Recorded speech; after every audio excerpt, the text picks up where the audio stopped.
Así es, ya tenemos un borrador, un texto prácticamente listo. Precisamente hoy, en este gabinete de las 11 de la mañana, se lo presentaremos al señor presidente y una vez que él lo haya revisado y si lo aprueba, pues lo radicaremos para que la opinión pública lo conozca.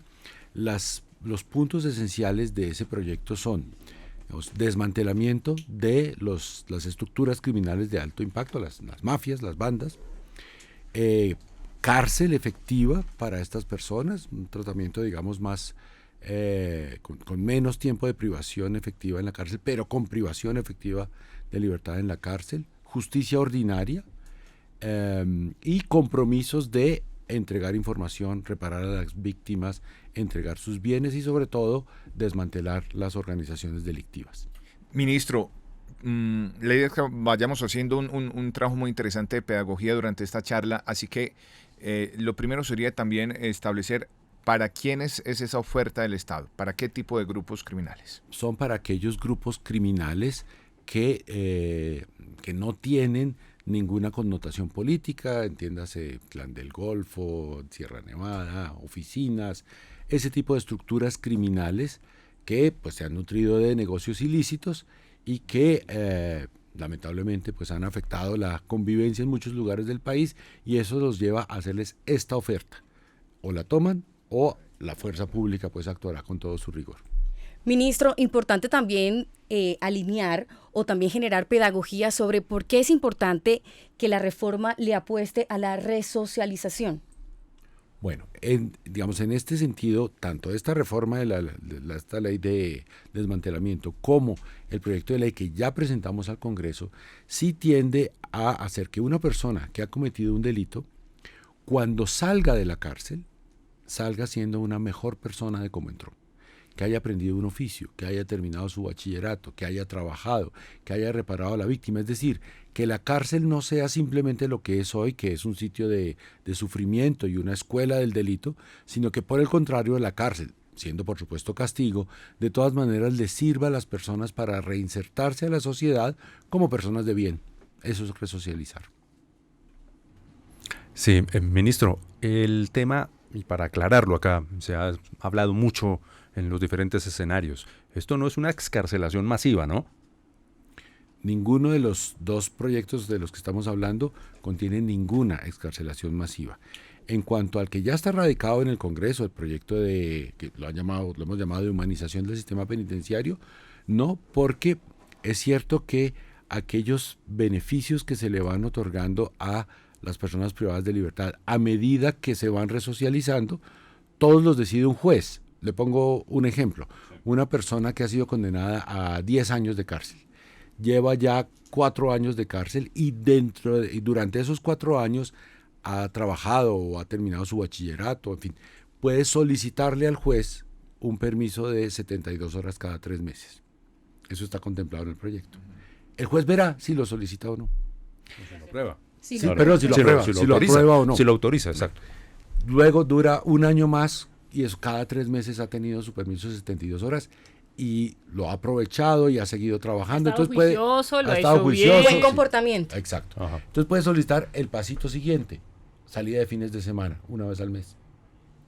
Pasa otro año y así.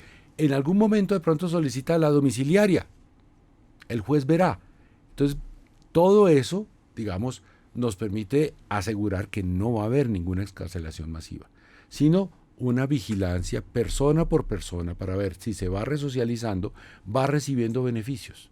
Eso es un poquito de conductismo, si me permiten la palabra, para que la persona se vaya resocializando a cambio de unos beneficios que ciertamente le hacen su periodo de privación de la libertad más útil y un poquito más benigno, ciertamente. Y es creer en las segundas oportunidades, ministro. Y para muchos de ellos las primeras oportunidades, porque nunca tuvieron ninguna. También, ministro, ¿qué diferencia, para seguir en esta claridad, en esta pedagogía, como dice Johan, hay entre esa iniciativa de sometimiento y las penas alternativas que contempla el proyecto? Ok, mire, el proyecto que hoy le presentaremos al presidente, o el borrador sobre sometimiento, tiene las penas ordinarias, pena de cárcel. Lo que tiene es un periodo de privación de libertad menor al que ordinariamente tendrían esos delitos de economías ilícitas. las penas alternativas son las de la JEP, que no están previstas ni en el proyecto de ley de desmantelamiento de estructuras criminales, ni tampoco en el proyecto de humanización de cárceles que ya está radicado en el Congreso. Allí son penas ordinarias que se modifican levemente para lograr los fines que queremos de resocialización, de reparación a las víctimas. 7 de la mañana, 13 minutos, hablando con Néstor Iván Osuna, ministro de Justicia, hablando de dos puntos muy importantes, ¿no? La ley de sometimiento y la humanización de las cárceles. En cuanto a la ley de sometimiento, ministro, usted menciona varios puntos que son importantes y los principales. El desmantelamiento, por supuesto, cárcel efectiva, justicia ordinaria, y hay un punto que me parece muy importante y es el tema de la reparación a las víctimas, ¿no? En los conflictos siempre hablamos de víctimas y victimarios, y creo que es un enfoque muy importante de este gobierno, las víctimas y cómo se le van a reparar. Explíquenos un poquito más acerca de esto, por favor. Pues mire, tanto en los pasados ensayos de sometimiento de bandas y cada vez más es importante, sería digamos inaceptable para la sociedad que a unas personas simplemente por dejar de delinquir se les otorguen algunos tratamientos más favorables sin que reparen adecuadamente a las víctimas. Estos negocios ilegales producen para estas personas muchísimo dinero, así que tienen cómo reparar adecuadamente a las víctimas,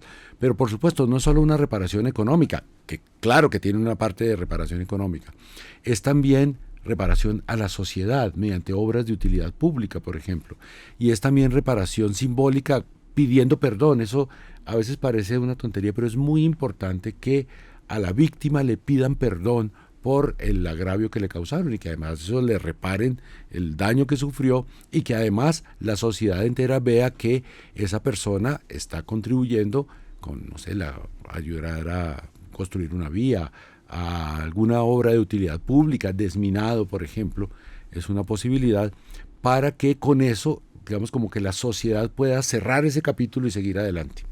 Ministro, usted estaba hablando hace un rato de cárcel efectiva. Ahí ya estamos aclarando un elemento muy importante.